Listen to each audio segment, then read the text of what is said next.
말씀의 제목은 체휼하시는 주님의 음성 듣기, 체휼하시는 주님의 음성 듣기입니다. 오늘 이 자리에도 성령님께서 임재에 계신 줄 믿습니다. 임재에 계시면 우리의 문제 사라지고 우리의 질문들도 해답으로 바뀌게 되는 역사가 일어날 줄 믿습니다. 여러분들께서는 예배에 임하시기 전에 꼭 성령님 임하여 주옵소서 기도하시죠? 성령님 꼭 이곳에 와 주시옵소서 기도하시죠? 꼭 그렇게 해야 됩니다. 또 그러면 됐습니다.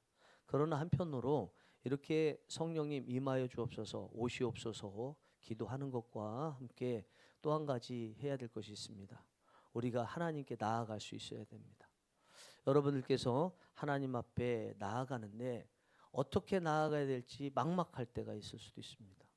그리고 어떻게 나아가야 될지 몰라서 답답할 때가 있을 수 있습니다. 예수님이 이 땅에 계실 때 예수님께서 제자들에게 찾아가셨습니다.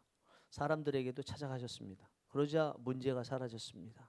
죽은 자도 살아났습니다. 여러 가지 진리가 무엇인지 몰라 암담해하고 있었던 사람들이 진리를 알게 되었습니다. 한편으로는 사람들이 예수님께 찾아왔습니다. 예수님께 나아왔습니다. 소경 바디메오가 그랬습니다. 삭개오가 그랬습니다. 그래서 그들의 질문과 문제가 해결이 되었습니다. 우리의 하나님과의 관계에서 삶은 하나님께서 우리 가운데 임재하시기도 해야 되지만 우리 또한 하나님 앞에 나아가야 된다는 거죠. 오늘 본문의 말씀이 그 말씀인데 16절에 이 말씀이 나와 있습니다. 그러므로 우리는 긍휼하심을 받고 때를 따라 돕는 은혜를 얻기 위하여 은혜의 보좌 앞에 담대히 나아갈 것이니라. 여기 하나님 앞에 나아가는 이유가 은혜의 보좌 앞에 은혜 받기 위해서 나아간다는 거죠. 은혜 받기 위해서 나아가는데 한 번만 가는 게 아닙니다. 때를 따라 돕는 은혜를 얻기 위하여. 저는 이 말씀이 굉장히 중요하게 여겨졌습니다. 하나님의 은혜는 한 번 갖고 끝나는 것이 아닙니다. 은혜도 휘발성입니다. 은혜도 우리 식사하면 아침 먹고 나면 얼마 지나서 또 배고파져서 점심 먹어야 되고 또 점심 먹어도 배고파져서 저녁 먹어야 되는 것처럼 은혜도 그와 같습니다. 아침 은혜가 있습니다. 점심 은혜도 있고 저녁 은혜도 있습니다. 새벽 은혜도 있습니다. 이런 때를 따라서 은혜를 받기 위해서 오늘 히브리서 기자는 하나님께 나아가라고 합니다. 담대히 나아가라 이렇게 말씀하고 있습니다. 여러분들께서도 그때그때 이른비 늦은비와 같은 때를 따라 필요한 은혜를 얻으시기 위해서 하나님 앞에 나아가셔야 됩니다. 그러면 하나님께서 그 은혜를 주십니다. 문제는 하나님 앞에 어떻게 나아갈 것이냐 이게 문제입니다. 오늘 본문의 말씀에 해답이 있는데 예수님으로 인해서 나아가야 된다는 거죠. 예수님이 우리의 대제사장이기 때문에 대제사장인 예수님을 의지해서 나아가야 된다는 것입니다. 대제사장은 1년에 한 번 대속죄일에 지성소에 속죄소로 가죠. 그리고 시은좌라고도 하는 곳에 갑니다. 그런데 가다 보면 잘못하면 죽을 수 있습니다. 제사를 제대로 못 드리면 죽을 수 있습니다. 또 하나님을 봐서 죽을 수 있습니다. 하나님을 보지 않기 위해서 향불을 들고 갑니다. 원래는 마른 향불을 피워야 되는데 젖은 향 재료를 넣습니다. 연기가 자욱하게 돼서 하나님을 볼 수 없게 만듭니다. 혹시라도 그러더라도 죽을 수 있기 때문에 에봇을 바치는 이 겉옷 받침대 끝에 치마 그처럼 거의 끝에 방울을 달죠. 금방울 달고 석류 방울을 답니다. 만약에 딸랑딸랑 소리가 나지 않는다 그러면 그 대제사장이 뭔지 모르지만 하나님께서 죽이셔서 죽었다고 보고 들어갈 때 허리에 묶었던 그 줄을 당겨서 그 시신을 밖으로 끌어내게 됩니다. 그만큼 하나님 앞에 나아가는 일은 굉장히 긴장된 일입니다. 예수님께서 이 대제사장의 역할을 감당하신다는 것입니다. 그것이 14절에 나와 있는 내용입니다. 우리의 죄를 대신 지시고 예수님께서는 진짜 우리 죄를 사하시기 위해서 십자가에 못 박혀 죽으셨습니다. 지금도 예수님께서는 하나님 보좌 우편에서 우리를 위해서 계속 중보하며 기도하십니다. 우리가 지은 죄를 용서해 달라고 하나님 앞에 기도하십니다. 아버지, 내가 저들을 위해서 십자가에 죽기까지 했는데 내가 저들을 위해서 왜 기도 못합니까? 그거 하나님께서 다 시켜서 하신 것인데 이렇게 내가 대신 죽었으면 내가 대신 그들을 위해서 기도하면 들어주셔야 될 거 아닙니까? 어떤 죄를 지었더라도 들어주세요 이렇게 기도하고 계신 것입니다. 여러분들은 어떤 죄를 지어도 용서해달라고 하나님 앞에 나아가고 계신가요?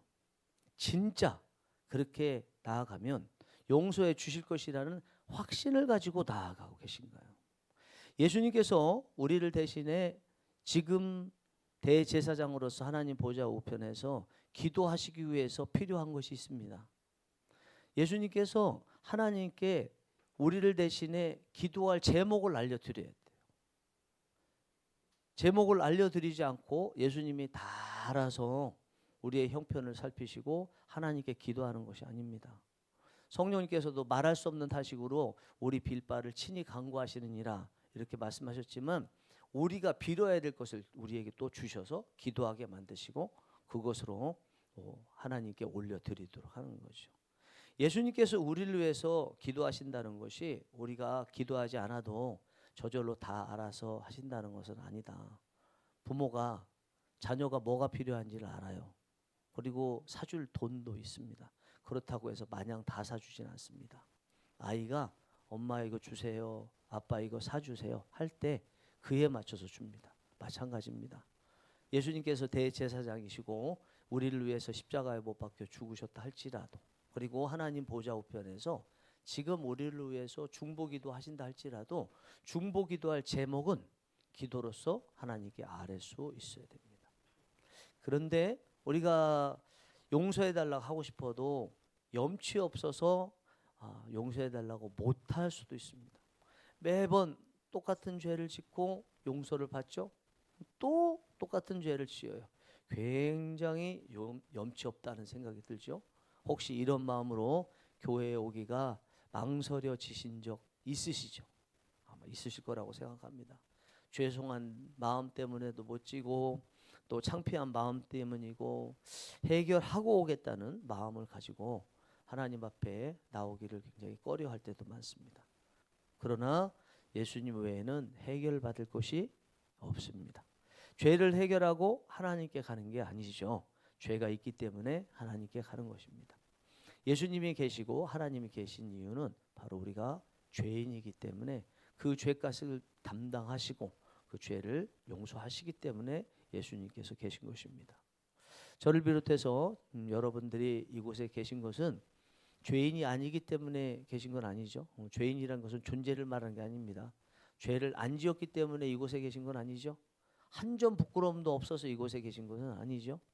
다 죄가 있지만 하나님께 나오는 길만이 죄를 해결하는 길인 것을 알고 또 깨끗하게 되고 정결하게 되어서 하나님께서 예배를 받으신다는 걸 알고 이곳에 오신 것이죠. 혹시 우리 주님이 우리를 보시면서 대제사장으로서 우리 죄를 가지고 하나님 앞에 나아갈 때 쟤는 왜 이렇게 뻔뻔하냐? 쟤 똑같은 죄 또 짓네. 쟤는 나쁜 사람이네. 내가 어떻게 저런 죄를 지은 사람 가지고 아버지께 나아가서 용서해달라고 해주시겠어? 나는 못하겠어. 그런 마음 가지실까 봐 혹시 하나님 앞에 기도하기가 꺼려지고 계시지는 않으십니까? 예수님은 그런 분이 아니시죠. 예수님은 우리보다 우리를 더 잘 아세요. 우리를 만드셨기 때문입니다. 또 한 가지 예수님은 우리처럼 인간이 되신 적이 있으셨기 때문에 우리의 형편을 다 아십니다. 그것이 오늘 15절에 나와 있습니다. 우리에게 있는 대제사장은 우리의 연약함을 동정하지 못하실 리가 아니요 모든 일에 우리와 똑같이 시험을 받으시니로되 죄는 없으시니라. 여기 연약함을 동정하지 못하실 리 이게 개역 한글에서는 체휼하지라고 나왔죠. 저는 이 표현이 좋아서 개역 한글로 그대로 넣었습니다. 체휼하지 불쌍히 여기시고 이런 마음이죠. 예수님은 우리와 똑같은 분이십니다. 우리처럼 똑같이 시험 받으셨습니다. 태어날 때 고통의 시험, 살아가는데 물질의 시험, 사람과의 관계 시험. 예수님께서 철저히 우리와 똑같은 인간이시라는 것을 우리는 인정을 해야 됩니다. 이것을 인정하지 않으면 예수님에 대한 온전한 신앙 고백이 되지 못하는 겁니다. 그리고 니케아 신조부터 있었던 예수님에 대한 온전한 고백, 정통 그리스도인다운 고백이 없는 것입니다. 예수님은 철저히 하나님이시고 철저히 인간이십니다. 우리처럼 시험을 당하셨습니다. 그러나 죄는 없으셨습니다. 우리가 가지고 있는 근심들 예수님도 가지고 계셨고, 우리가 가지고 있는 욕정들 예수님도 가지고 계셨고, 우리가 가지고 있었던 아픔들도 예수님 다 가지고 계셨습니다. 무슨 말이냐면 우리의 아픔 이거 다 아신다는 거예요. 아시니까 나사로가 죽었을 때 우셨죠. 곧 살려주셨잖아요. 곧 살려주실 것인데도 우셨어요. 전 이게 너무너무 큰 은혜예요. 나인성 과부의 아들이 죽었을 때 그 과부가 슬퍼하는 거 보고 또 너무 안타까워하셨어요. 그리고 살려주셨어요. 몇 초 후면 살려주실 거 걱정하지 마, 웃어, 이럴 것 같은데, 그러나 예수님은 그러지 않으셨습니다. 불쌍히 여기시고 우셨습니다. 왜냐하면 사람으로 오셨기 때문에 자식 잃은 그 부모의 마음을 아시기 때문이죠. 아시니까 율법적으로는 죄를 지은 현장에서 간음하다 붙잡힌 여인을 향해서 용서해 주셨죠. 용서하시고 나서 다시는 죄 짓지 말라고 그러셨잖아요. 율법을 범한 것이 괜찮다는 게 아니죠. 율법을 범한 것이 잘못이라는 걸 아시면서도 그럼에도 이 땅에 오신 인간으로서 경험했을 때 사람은 죄를 지을 수 있구나, 연약하구나, 그것을 동정하시고 체휼하셨기 때문에 예수님께서는 그 간음하다 붙잡힌 여인의 마음을 이해하신 거죠. 그러나 또 한편으로 율법은 율법이니까 다시는 죄를 짓지 말라 말씀하셨습니다. 예수님 생각하면 어떻습니까, 여러분? 전 너무 좋습니다. 예수님은 법부터 들이대지 않으셨습니다. 등부터 두드려 주셨습니다. 위로부터 해주셨습니다. 일을 시켜도 일부터 시키지 않고 먹여주시고 일을 시켜주셔서 너무나 좋습니다. 겟세마네 동산에서 제자들에게 기도하라고 하셨습니다. 시험이 곧 다가올 것이기 때문에 기도해야 한다고 하셨습니다. 그래야 깨어 있을 수 있다고 하셨습니다. 그렇게 말씀하시고 제자들로부터 조금 떨어진 곳에서 홀로 하나님께 기도하셨습니다. 땀방울이 핏방울이 되도록 기도하셨습니다. 땀방울이 핏방울이 되도록, 진짜 핏방울이 됐다는 거예요. 그만큼 간절히 진액을 쏟아내듯이 하나님 앞에 기도하셨습니다. 인간으로서 그 고통이 너무너무 컸기 때문에 그렇게 기도하셨습니다. 잠시 후에 남겨놨던 3명의 제자들에게 왔는데 자고 있었습니다. 너희가 1시간 동안도 1 hour 깨어 있을 수 없더냐 책망하시고는 또다시 기도하러 가셨습니다. 그리고 다시 돌아오셨습니다. 제자들이 또 자는데 아예 자고 있습니다. 그때 혼내지 않으셨습니다. 이놈들아, 조금 있으면 나 너희들 못 봐. 지금 기독교가 막 태동하고 있는데 너희들 고독에 대해 시험 앞에서 이렇게 자면 어떡해. 졸려도 일어나. 나 너희들 제자 안 삼을 거야. 그렇게 하면. 그러실 만한데도 예수님은 그렇게 하지 않으셨습니다.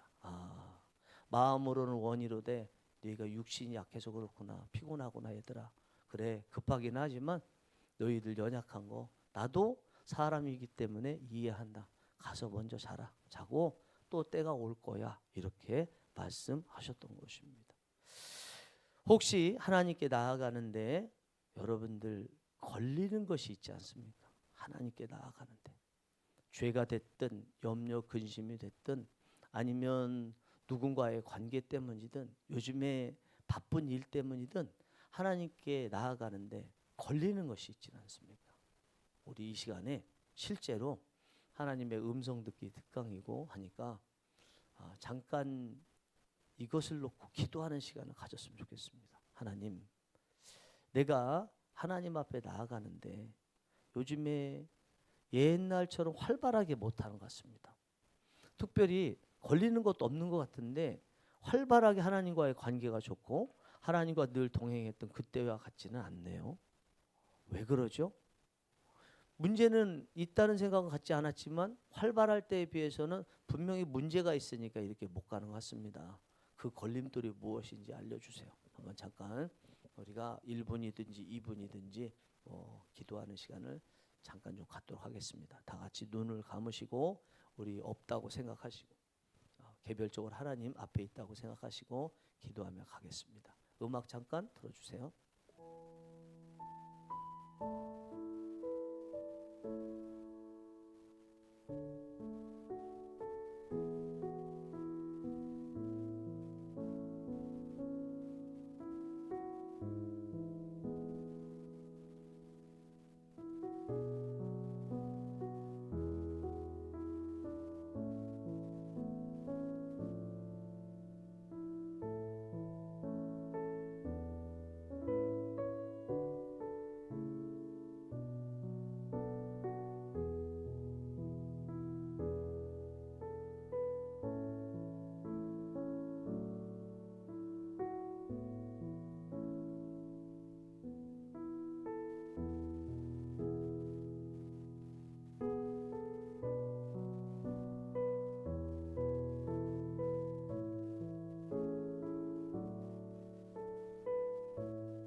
음성이 좀 들리셨습니까?